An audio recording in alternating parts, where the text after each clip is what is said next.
Ito ang Presidential Broadcast Service. Radyo Pilipinas. Radyo Publiko ng Bagong Pilipinas para sa Bagong Pilipino. Naghahatid ng mahahalagang balita at impormasyon na guugnay ng pamahalaan sa sambayanan. Tulay sa himpapawid ng serbisyo publiko. Radyo Pilipinas. Radyo Publiko. Ang boses ng Pangulo sa Iloilo. Radyo Pilipinas. 585 AM. Oras sa Radyo Pilipinas, alas 2:00 sa mga labing ulihing nga hitabo, hibaloon, mga hangkat at tubangon, mga bagay nga importante, aton ginahanungan, aton ginabantayan. Ululupod kita sa Bantay Banwa, Bantay Banwa, ang programa na magatulong sa inyo sang labing ulihing nga balita, mga panugyan o kampanya para sa kayuhan sang tanan. Ikaw, ako, kita, Bantay Banwa. mayong hapon Western Visayas, mayong hapon syudad kag probinsya sang Iloilo. Welcome sa pagmangalagad sang programa Bantay Banwa. Webes ng edisyon kita, Oktubre 16, 2025. Programa nga magadulong sa inyo sa labing uli nga balita, mga panugyan kag kampanya para sa kayuhan isang tanan. Inyong inyo alagad kag anchorman Joseph Paul Noblesa Taros. Ululupod kita subong nga hapon diri sa Radyo Pilipinas Iloilo. Sa aton nga pagpangalagad, suryahan tayo ining tabo nga hit and run sa DB Ledesma Street, Barangay Montenola, Haro, Iloilo City. Aga pa ni kaina, no? Mga alas 8 ang aksidente. Nakuha kita sang video courtesy of Ma'am Annie Manaay. Porson lang sang video ang nakuha ang post na to. Mudlay na nga ma-block kita ni Meta.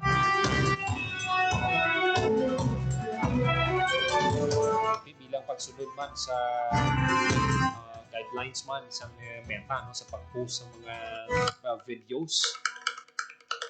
Kaya mga alas 8 ini, no, natabo ining hit and run. Ang bata, 20 anyos, taga Rojas City. Sa boarding house niya nagtabok ini siya. Nabungguan sa motor. Nagpanik ning driver. Nagpundo pa siya, no? Base sa nakakita. Gali sa nakita yung nagkurog-kurog ang bata, ginbayaan niya. Na-interview naton ang investigator sa Traffic Investigation and Enforcement Unit sa ICPO, si Corporal June Oliver Diaz. Kag naiya gipahayag na nagsungka na ang suspect.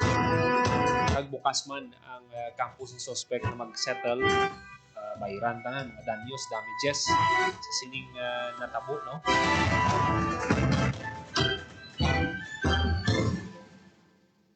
Dako na ina nga bagay para sa pamilya sang biktima nga bukas ikaw mag-settle kaysa nga ano ka bala, magpalagyo ka. Mo ang krimen san ano mo kapalagyo, malabot kay gidya sang kapulisan ug sa otoridad, san ano mo pa nakapanago, san pila pa na katuig.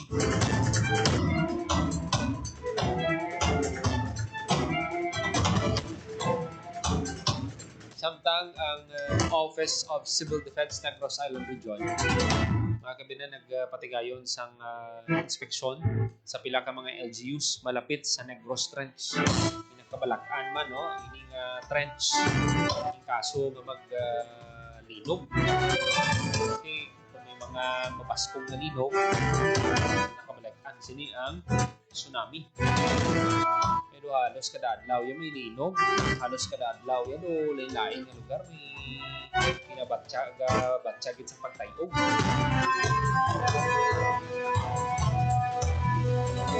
Pero Pero may mga kauturan kita lang ang mga responsable sa paggamit sa social media. Hinahimo pa nila nga lango-lango ining linog. Kabay lang kung may magluntan nga linog, hindi ka mo maiguan dira kung masamaran. Dapat mangin sensitive man kamo no sa mga kauturan ta, labi na ang mga pamilya sa mga nagkalamatay sa linog. At isubong sa data sang Cebu, 76 nang nagkalamatay bangod sang linog sang September 30, magnitude 6.9. Pero sang nagligad, ginadumduman ang linog sa Sabuhol, magnitude 7.2. Ito lupaday lang ng mga probinsya. Kita diri sa Iloilo, damo kita sang mga earthquake indicators na dapat gid preparahan naton. Muna nga mga LGUs no, naga-conduct pagid sang assessment sang kahandaan sang ilang mga kauturan dira no. Hindi lang dapat mga rescuers, dapat sa kada barangay mismo may mga ginahimo na kamo nga mga tikang para nga mangin preparado. Kung kita maglantaw, dapat ang kada barangay mag-identify sang evacuation site, mga open spaces nila no. Nga kung in kaso maglinog, diin sila madiretso, diin sila makadto. Muna dapat gid nga preparahan sang aton nga mga kauturan sa barangay mismo, si kapitan, si kagawad. Dapat mapahibalo nyo na sa inyong mga constituents nga sa diri nga parts sang aton barangay, kung in kaso maglinog, diri ka mo evacuate. Evacuation center. Safe ba lang inyong evacuation center? Pero una gid sina kung may mga linog gid nga pasko, open spaces gid, dira gid ka mo dapat diretso. Na di ka mo bala mahulugan dira sa mga debris, mahulugan sa mga bato.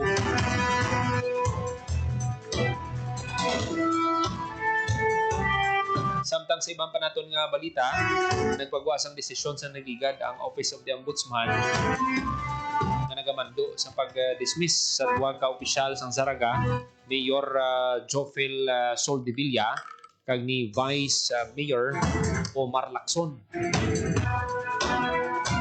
May patag sining DLG no, update sa sining pag-dismiss sa ila, kasi wala pa sang kopya nga nag-abot no.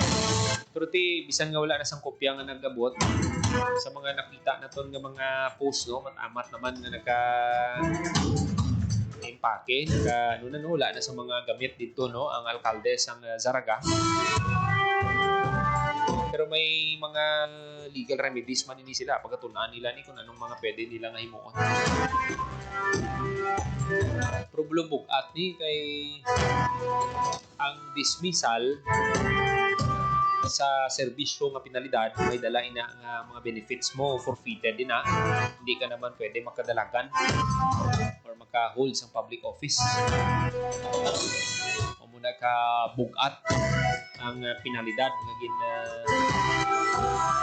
patuman sa Office of the Ombudsman. Kauntang detalye sinagkaroon no sa report ni Janelle Baclay, update from DILG.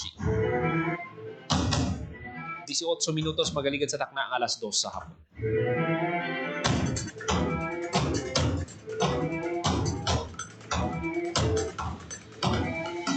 May mga nabasahan kita diri no sa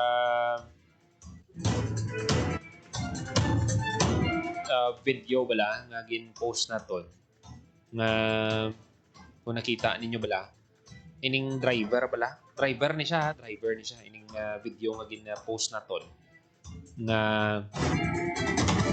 gin pang buligan niya ning mga pasahero bala hakwat in pangakwat niya gid naglusong siya sa baha, kumbaga nalikawan sa mga empleyado nga maglusong sa baha kasi manug duty sila. Kailangan mga masulod ka sa dutyhan mo, ubog ka sa baha. So amo na ang ginahimo sang driver. Pero may mga nakita kita diri nga mga comment no. Bodo hindi man nami chamba sang hindi ko na pagabalo ng naga no, pero kabastos gid.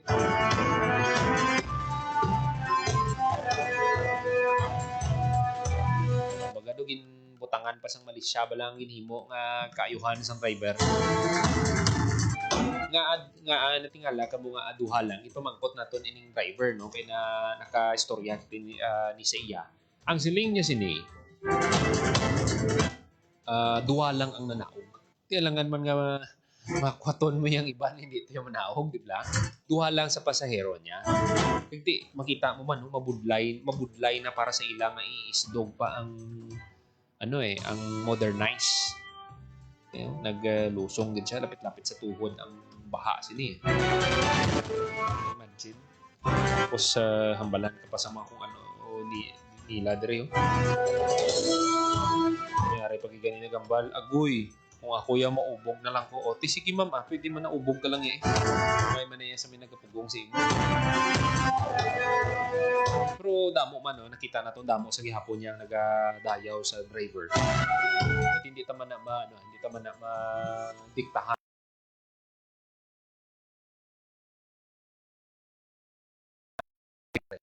Nag-ubra na sang insakto.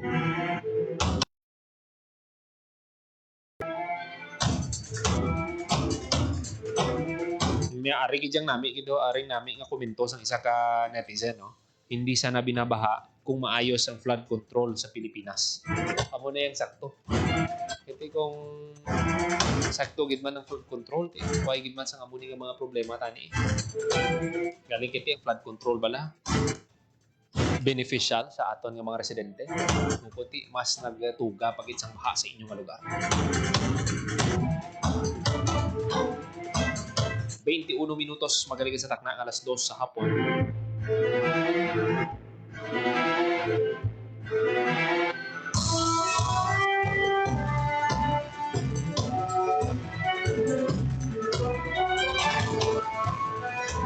This time, kontang report ni Janelle Baclay sa sining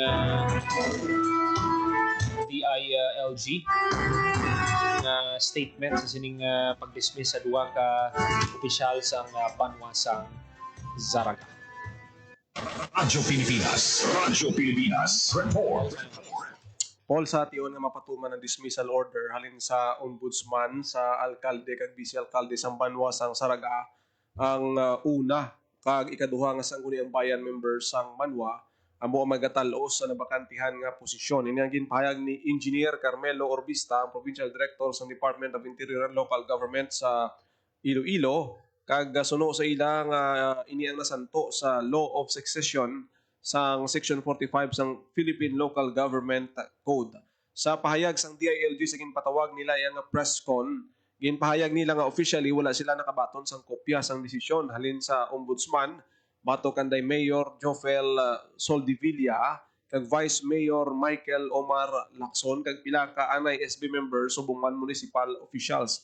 Apangin pahayag ni Orbista nga ang Office of the Ombudsman na magapatuman sa order kag ang role sang DILG Iloilo amo mapasiguro ang smooth transition sa magabiya kag magatalos nga opisyal. Matandaan nga gipapanaugan sang dismissal order sa Office of the Ombudsman sa pwesto sanday Zaraga Mayor Jofel Soldevilla kag Vice Mayor Michael Omar Lacson sa Banwa sa Zaraga matapos ginpamatbatan nga guilty sa kaso nga grave abuse of authority. Pamatian naton ang pahayag ni DILG Province Engineer Carmelo Orbista, ang Provincial Director sa DILG sa probinsya sang Iloilo. Okay, so far, wala kami sang na-receive na copy sang order from the Ombudsman.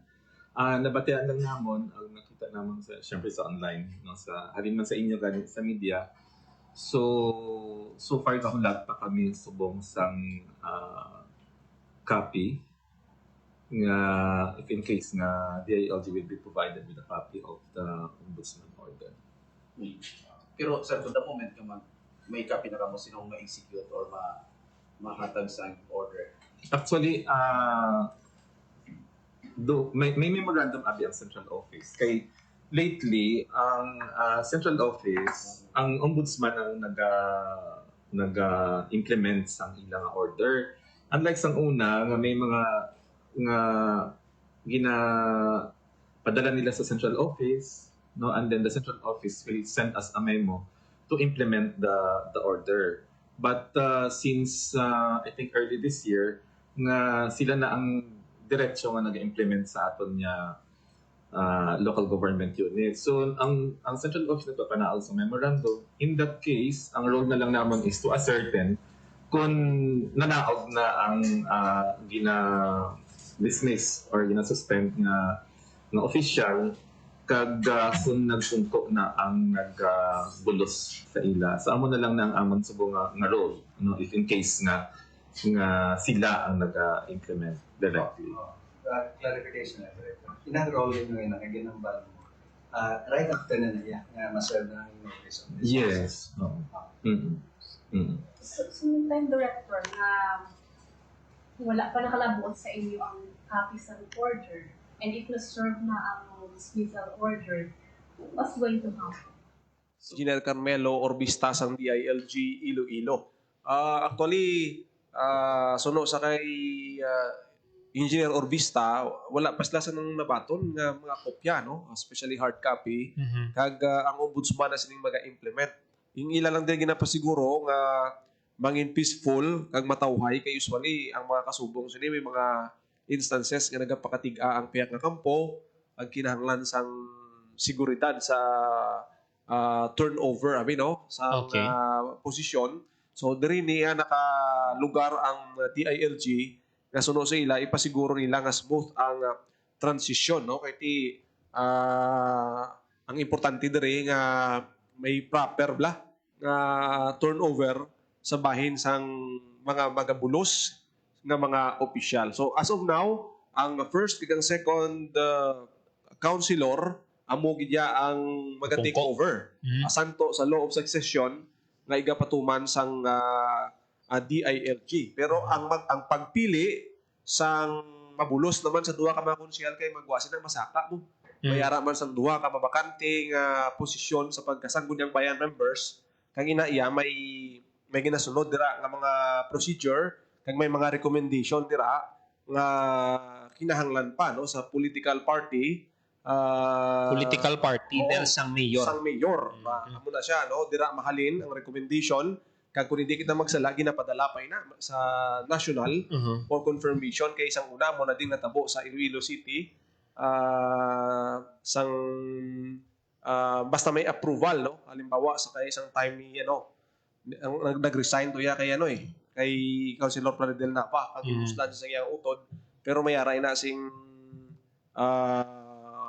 Nag-resign to si Anel, kumbaga natabo sa tuya ang partido ni ang mapili. Councilor Nava to yung nagpili. Ang PROMD nga party. So susubong amuman si Dino ang matabo sa bahin sang mga konsehal nga magatalos dira. So laban-laban ka partido ini sang mga pungko nga alkalde. So far ang natabo subong ya may mga litrato naman nga ti daw nahangpa naman ni Mayor Soldevilla kapanghimos na respeto man ang ining order. Early pa daw nakapanghawa na sa iya opisina si Mayor Soldevilla. Of course nagpabutyag ining mga opisyal nga ti maapilar sila. Pero Nel, ining pagkapungko nga mayor kag vice mayor amo niyang mga kapartido ni former mayor John Tarosa sang nagdalagan ini siya. So siguro no muna siyang ang nakuha naton nga information ining si Doc Silvio kag si Attorney Sortigosa.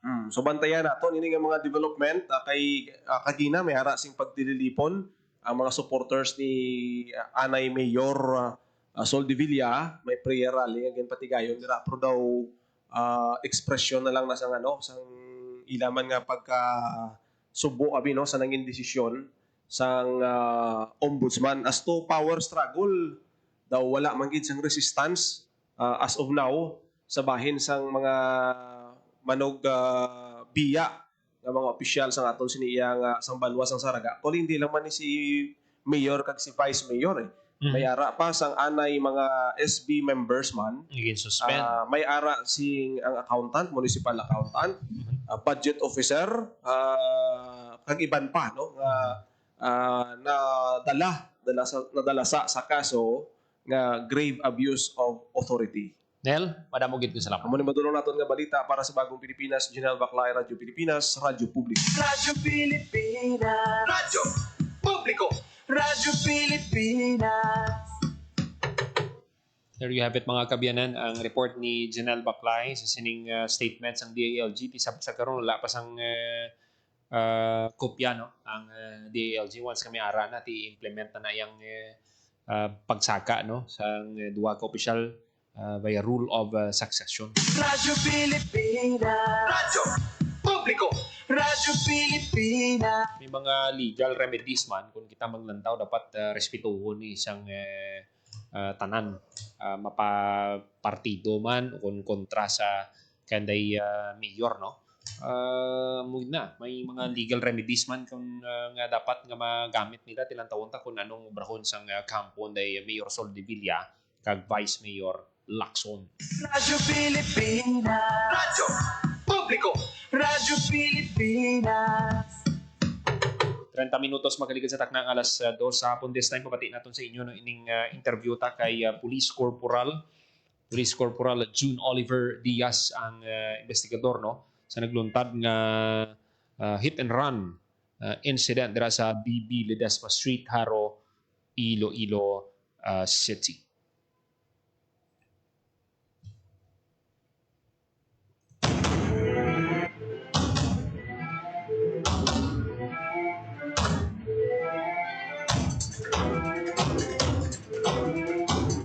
Run dira sa BB Ledesma Street, Haro.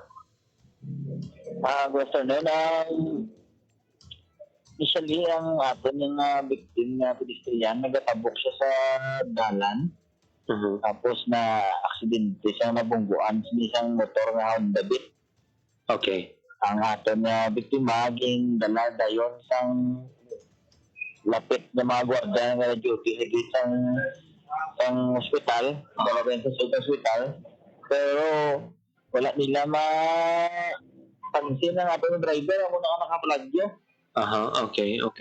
Kaya nga pag abot natin sa area, nag-follow up kita.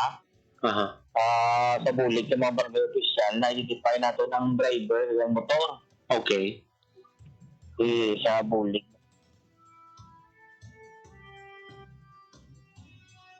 Ang iya pamilya, nag-voluntaryo man sa surrender sa opisina namin. Okay. Nag-voluntary surrender ini siya. Ano sir ang ano ning kaso nga ato bangon sang aton nga suspect kagti basi pwede nato makuha sir ang iyang ano lang siyang alias lang pilagdad kagano yung trabaho.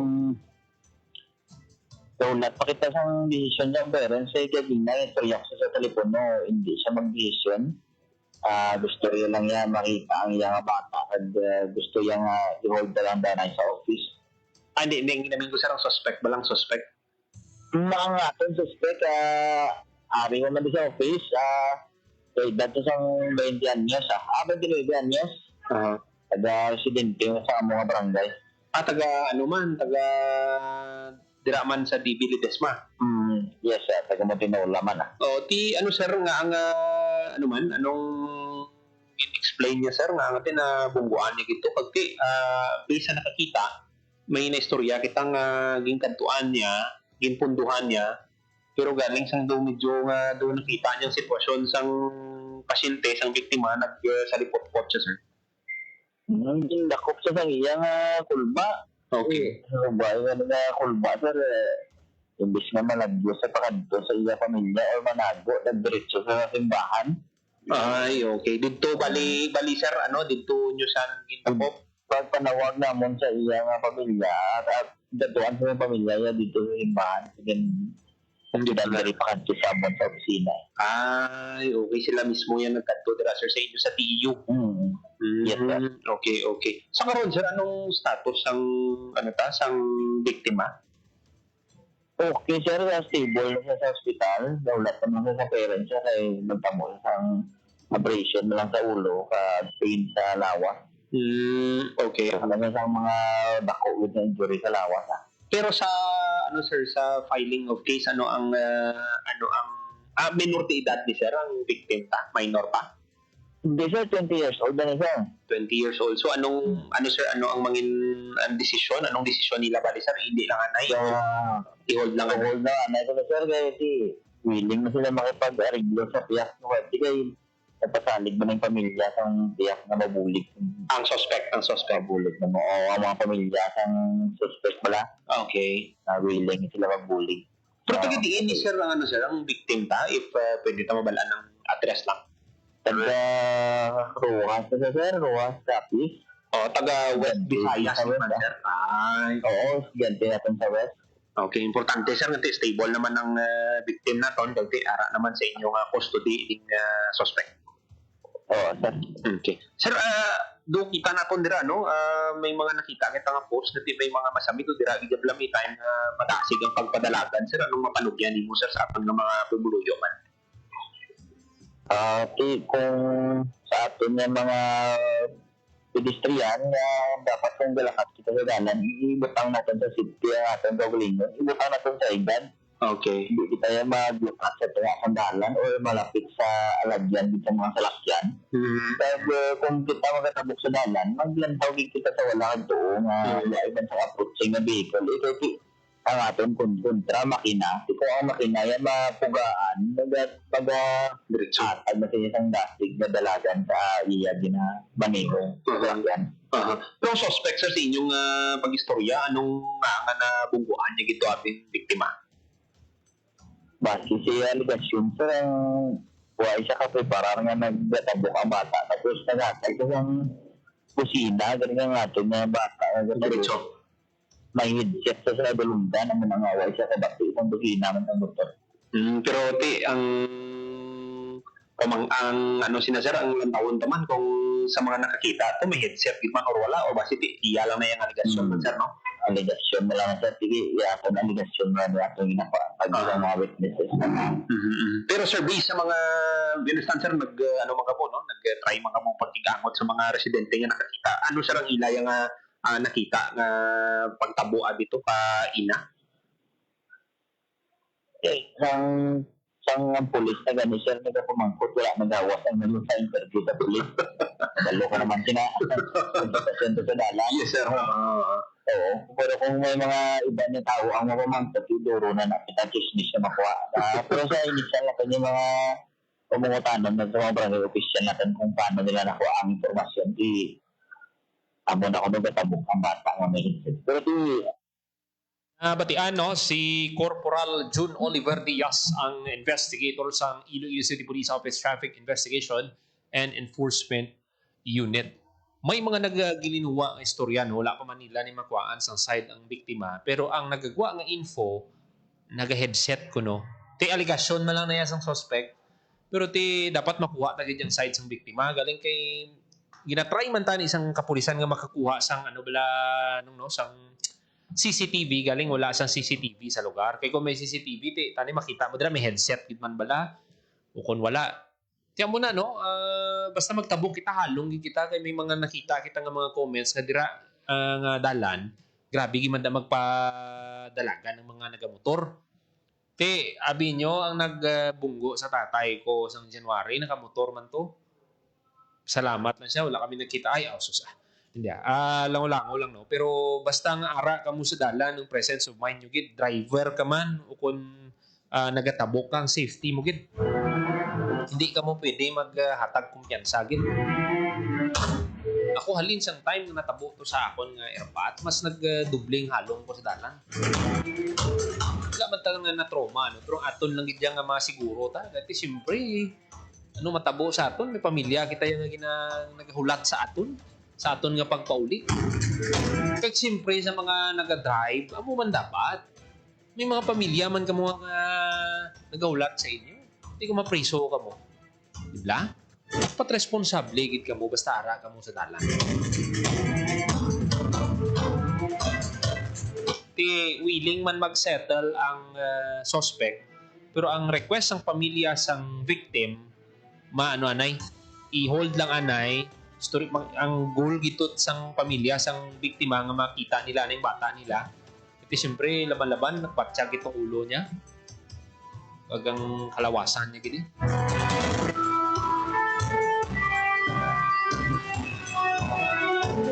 Sa mga nagabotor, doble halong pagit ka mo. Balsang pulis, imbis nga malagyo siya, balan mo kundi nagkatuning driver sa simbahan. di basi ano lang no, konsensya, gin-encourage pa siya sa pamilya niya nga magsungka. Bali natabo ang pamilya sang biktima asang suspect amo ni ang nagdulong sa suspect sa Traffic Investigation and Enforcement Unit.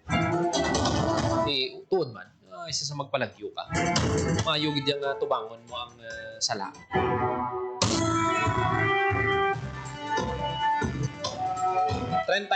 minutos makalikas sa taknang alas 2 sa hapon. Mayong hapon gid sa suki naton nga tagpalamati ining duwa ko ka amigo. Mga classmate ko sang elementarya, mga amigo tano, si amigo Patrick Nierbes kag si amigo Austin. Mga gwapuhon ko nga amigo sa Manila kag sa Leyte. Sagit ka mayad-ayad ni hapon sa inyo. Na late ko kay naplatan ang tricycle. Hindi niya mapatihan niya, amigo. Tricycle. Kamusta ang dalan sa Gibungan?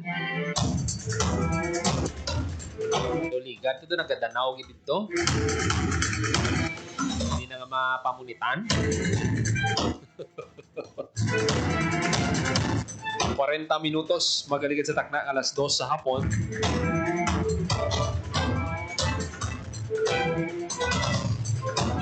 Magatag lang kita sa pila ka mga pahanumdom sa aton nga pagbalik dugang nga mga balita aton nga patpaton diri sa programa Bantay Banwa. Magandang araw, si Dingdong Dantes po ito.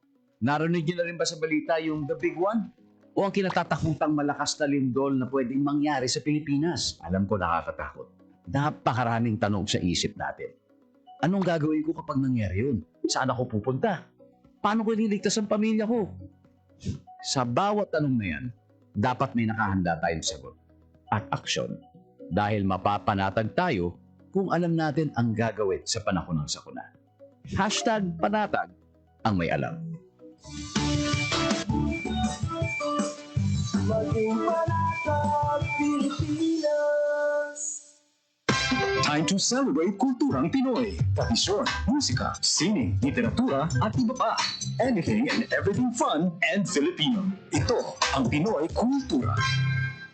If there's anything that could describe the Filipino, it's that he loves to eat, which may not be exclusive to the race, but is especially unique because of his ingenuity and creativity when it comes to making food that's not only delicious but affordable. Ika nga swak sa busa at panlasa. And in the case of street food, adventurous. Street food in the Philippines has especially become a fast-growing industry. The more popular ones, ang pinakamabenta, are known to its consumers by their unusual names, tulad ng Adidas, Walkman at Betamax. Sigurado akong na-experience na ng panlasa mo ang paa ng manok, tayo ng baboy, and clotted pig or chicken blood na para bang maliliit na blood cakes, named after what movies used to be watched on, or ang Betamax. Mikay de Guzman in Esquire says in the 50s, livestock was plentiful. Street food sold were the more expensive cuts, chicken or pork barbecue. But when the economic crisis hit in the 70s, Pinoys looked to the parts that normally get thrown out, like intestines and innards. These suddenly became valuable and reinforced the Filipino practice, walang tapon, walang sayang. That in turn brought out the isaw, a word that came from sausawan, where you dip the isaw. But that's just 3 of a variety of street food. There's even a day-old chick boiled or fried, and these days, chicken skin. Found more often near bus stops, markets, or workplaces where an ordinary person can grab a quick snack for less than 10 pesos. Ano man ito, banana cue, kamote cue, turon man, kwek-kwek, or tukneneng. In these times of frugality and austerity, laman siya ng Pilipino at ng kanyang kultura. Yan ang Pinoy Kultura because our culture is cool. Time to celebrate kulturang Pinoy. Tradisyon, musika, sining, literatura, at iba pa. Anything and everything fun and Filipino. Ito ang Pinoy Kultura. Iba ang musikang Pilipino, or more popularly known as OPM. May OPM na makabago. May OPM na makaluma. Sandal mo sana ang ulo sa ulo. May OPM na rock. Pinoy ako! may OPM na rap. You know, last night, yo, it was the best. May OPM na mabagal.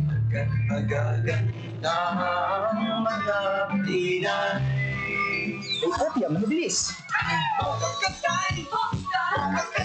May OPM na Tagalog.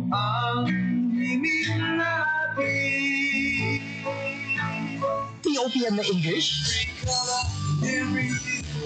Bahagi ng ating kultura, noon, ngayon, at magpakailanman. Anumang OPM ang hanap mo, isa lang ang masasabi ko.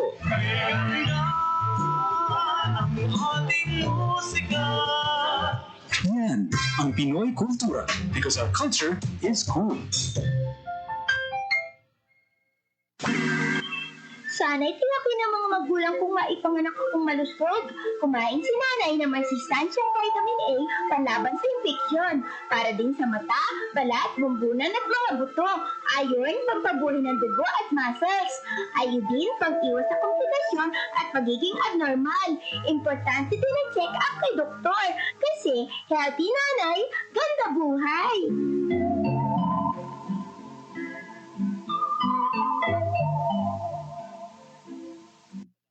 Time to celebrate kulturang Pinoy. Tradisyon, musika, sining, literatura, at iba pa. Anything and everything fun and Filipino. Ito ang Pinoy Kultura. Isa sa mga napakagandang alaala nung bata pa ako was visiting Luneta, running around the well-manicured park, staring up at the Rizal Monument, wondering sino kaya siya at bakit may memorial siya. Yung Higanteng Relo. Aba, I made sure to pull my parents so I could stare at the floor clock. I couldn't even read the time then, pero tuwang-tuwa pa din ako. At eto ang mas nakakatuwa sa Luneta, we didn't really need money to enjoy the park. It was for free. Namamasyal pa sa luneta nang wala. Yan ang Pinoy Kultura because our culture is cool.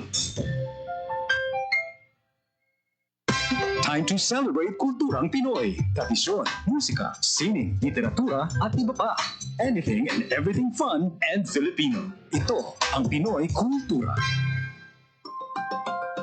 Kung pagandahan lang ng arkitektura, ang Pilipinas ay hindi magpapahuli sa ibang bansa. Patunay dito ang San Carlos Seminary, Rizal Theater, Capitol Theater, Manila Jockey Club, ang University of the Philippines Library and Administration Building, at ang Rizal Shrine.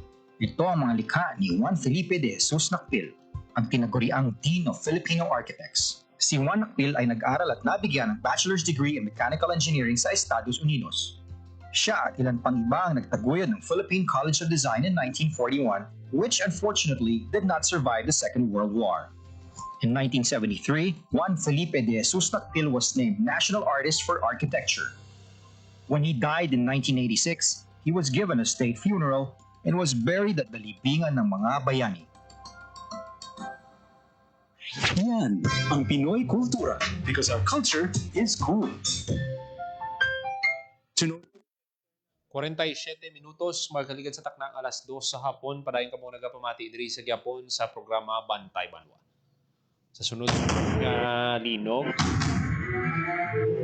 Luzon, Visayas, Mindanao, kag subong diri sa aton sa Panay Island, sako man ang linog.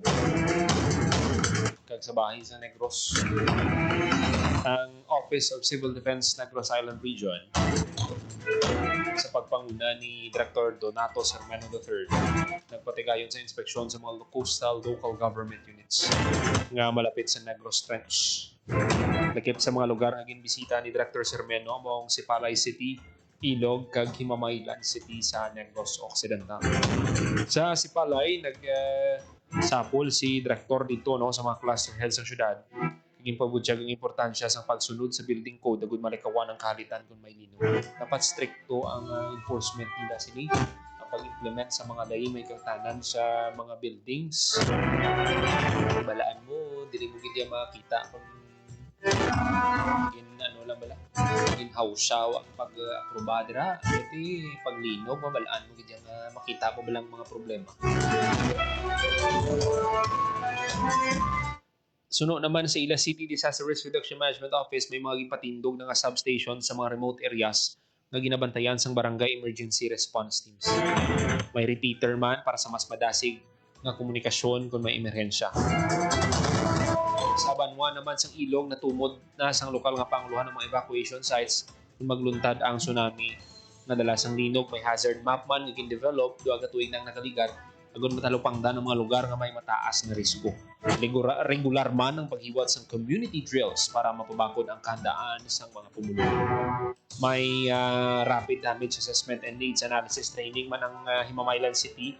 Sa din gintagaan importansya naman sa OCD ang timely kag accurate nga paghatag sang datos para sa epektibo nga pagresponde. For example, sa isa ka lugar may pulo abi nga kinahanglan i-rescue. Karong galiya hindi gali pulo 50 galing kinahanglan i-rescue. So ang resources pala nga kinahanglan mo ipadala dito insakto. So dapat sa datos palang insakto na timely para nga madasig ma-rescue sang aton nga mga responders. Bisan diri no sa aton sa Radyo Pilipinas, bisan sa mga news, mga datos nga ginapagwa nato, gina-make sure naton nga insakto para nga matagaan naton sang guide ang aton nga mga pumuluyo sa ilang nga mga paghimuon nga desisyon.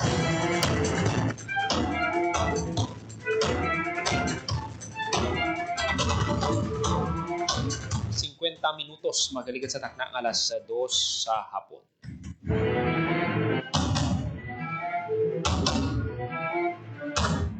Mga kabinan ng iban pagit ng mga balita patpato na to sa masulong edisyon sa programa Bantay Banwa.